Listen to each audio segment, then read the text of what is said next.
Thermal power plant में ईंधन ऊर्जा का कितना प्रतिशत वास्तव में विद्युत ऊर्जा में परिचर्चित होता है? एक थर्मल पावर प्लांट की दक्षता 28 से 35% के बीच में होती है, जिसकी कुल दक्षता की गणना निम्न प्रकार की जाती है। कुल दक्षता इक्वल टू बॉयलर की दक्षता गुणे टरबाइन की दक्षता गुणे कंडेंसर की दक्षता गुणे पंप की दक्षता गुणे जनरेटर की दक्षता, सबकी दक्षता मिला के कुल दक्षता निकलता है। तो ये कितना होता है? 35%।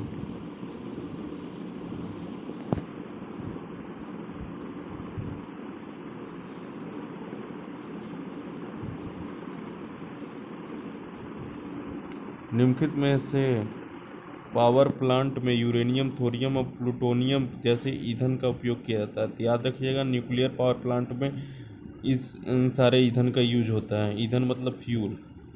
परमाणु ऊर्जा संयंत्र में यूरेनियम, थोरियम और प्लूटोनियम ईंधनों का प्रयोग किया जाता है। नाभिकीय अथवा परमाणु ईंधन में नाभिकीय विखंडन की प्रक्रिया द्वारा ऊष्मा उत्पन्न किया जाता है। हीट के रूप में प्राप्त उत्पन्न ऊर्जा को हीट एक्सचेंजर में स्टीम बनाने के लिए किया जाता है। हीट एक्सचेंजर में स्टीम बनाने के लिए किया जाता है। न्यूमेरिकल अलग से।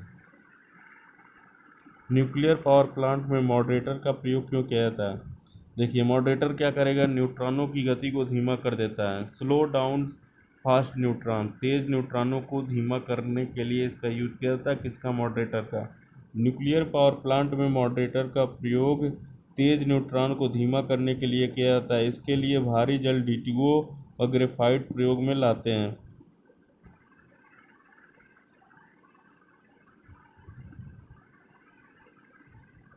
ओवरहेड वितरण लाइनों में केबल का क्या लाभ है?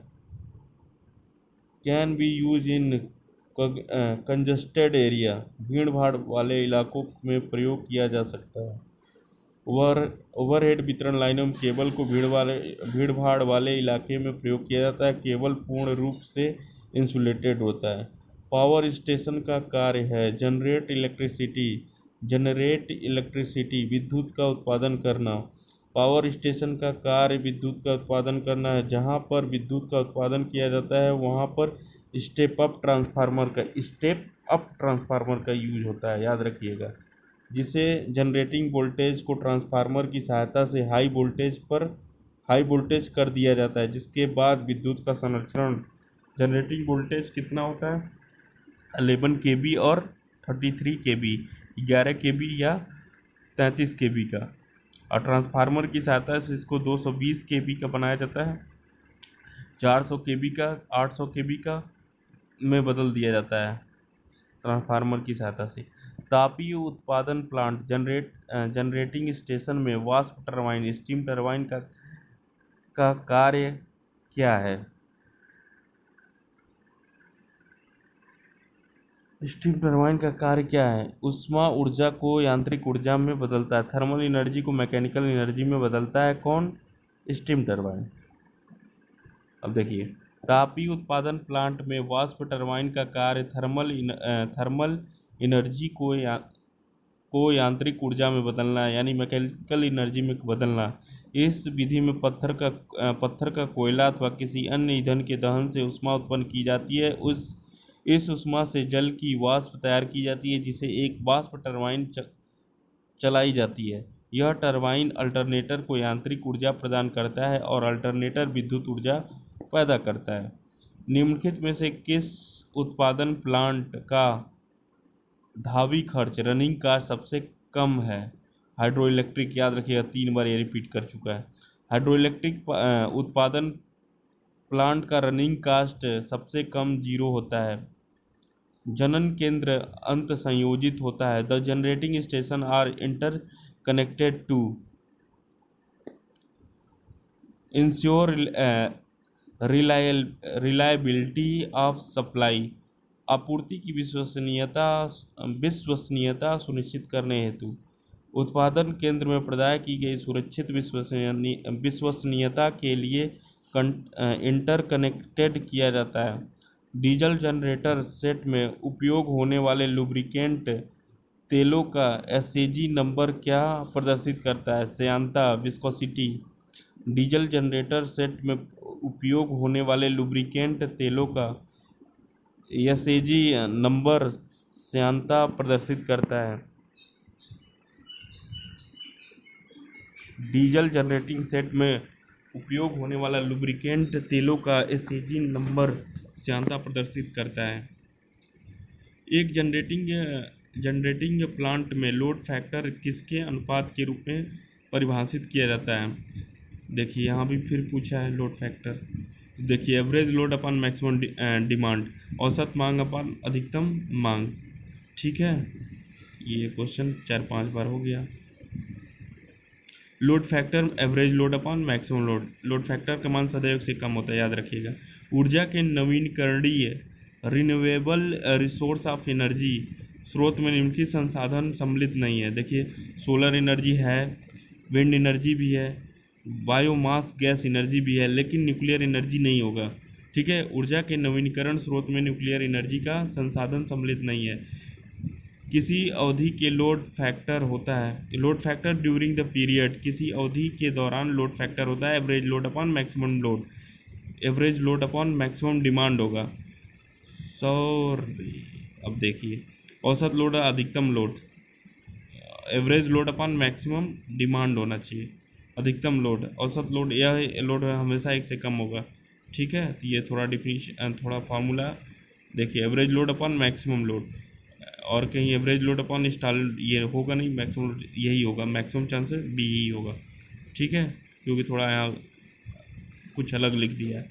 पूंजीगत लागत प्रति मेगावाट घंटा निम्नलिखित में से अधिकतम होती है।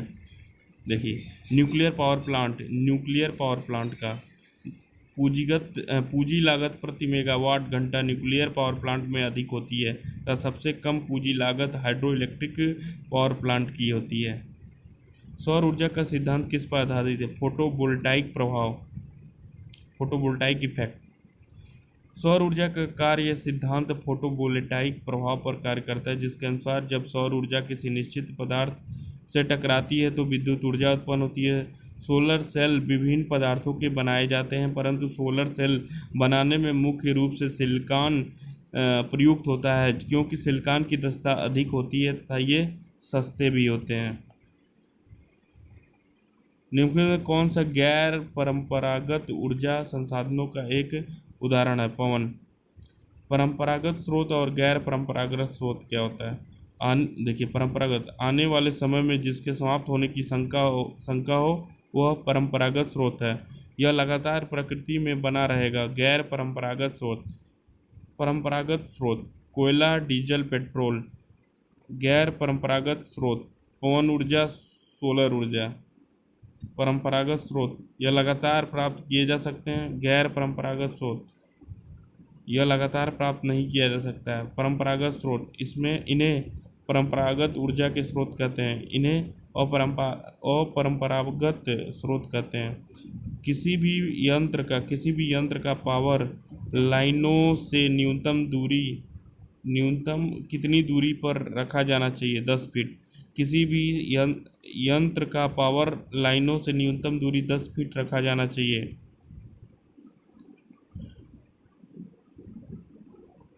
विद्युत शक्ति के संचरण और वितरण के लिए निम्नलिखित में से किस पदार्थ का उपयोग नहीं किया जाता है? टंगस्टन का नहीं यूज किया जाता है, क्योंकि कॉपर का वायर यूज होता है, एल्युमिनियम का भी, स्टील का भी। विद्युत शक्ति के संचरण तथा वितरण में टंगस्टन पदार्थ का प्रयोग नहीं किया जाता, क्योंकि इसका प्रतिरोध उच्च होता है, जिससे शक्ति की खपत अधिक होती है। संचरण वितरण के लिए तांबा, एल्युमिनियम, स्टील आदि का प्रयोग अपेक्षाकृत ज़्यादा किया जाता है। भारत में अधिकांश बिजली उत्पन्न की जाती है ताप विद्युत संयंत्री द्वारा, थर्मल पावर प्लांट द्वारा। भारत में अधिकांश बिजली उत्पादन ताप विद्युत संयंत्र के द्वारा किया जाता है। अधिकांश आधुनिक डेटा सन 2000 के अनुसार थर्मल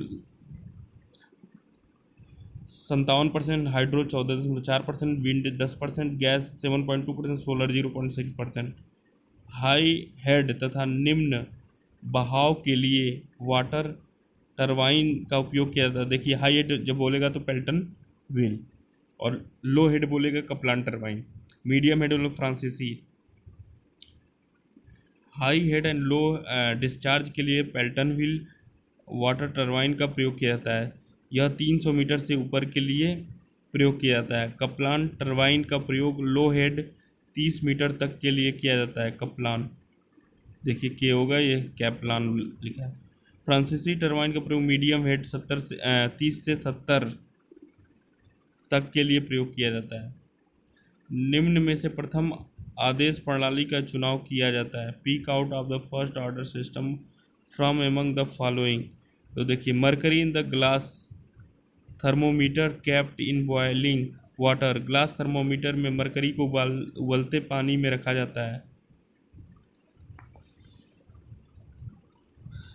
ग्लास थर्मोमीटर में मरकरी को उबलते पानी में रखा जाता है। यह प्रथम आदेश प्रणाली है, फर्स्ट ऑर्डर सिस्टम है। Flapper nozzle, flapper nozzle is use in control. Flapper nozzle का प्रयोग नियंत्रक में किया जाता है। पेन्यूमैटिक, याद रखिएगा, न्यूमैटिक न्यूमैटिक न्यूमैटिक न्यूमैटिक में फ्लोपर नोजल का प्रयोग न्यूमैटिक नियंत्रण में किया जाता है। तापक्रम पैमाना बनाने हेतु शुरुआत में वाइन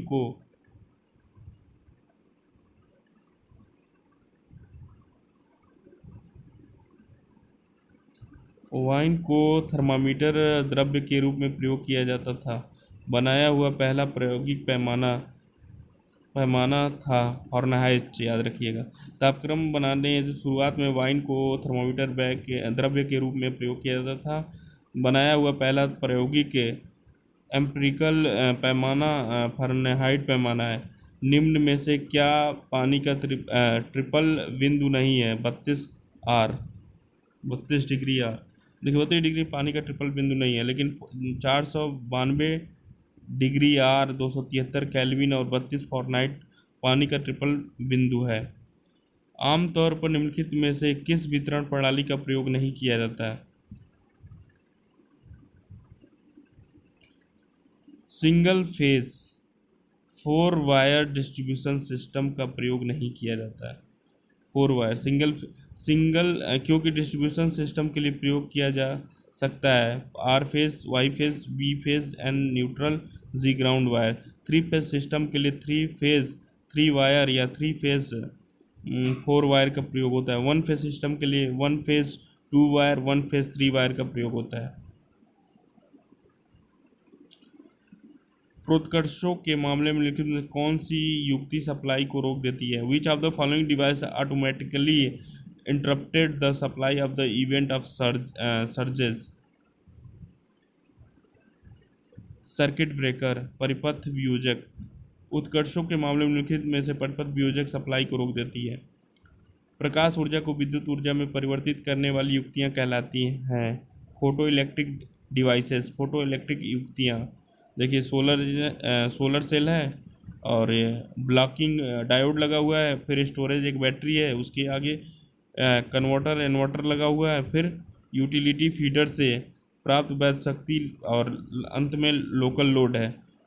सोलर सेल द्वारा यह सौर विकिरण को उपयोगी डीसी में परिवर्तित करता है, तो ब्लॉकिंग डायोड की सहायता से विद्युत शक्ति को बैटरी या फीडर की तरह प्रभावित किया जाता है, जिससे स्टोरेज बैटरी में विद्युत ऊर्जा को स्टोर किया जाता है।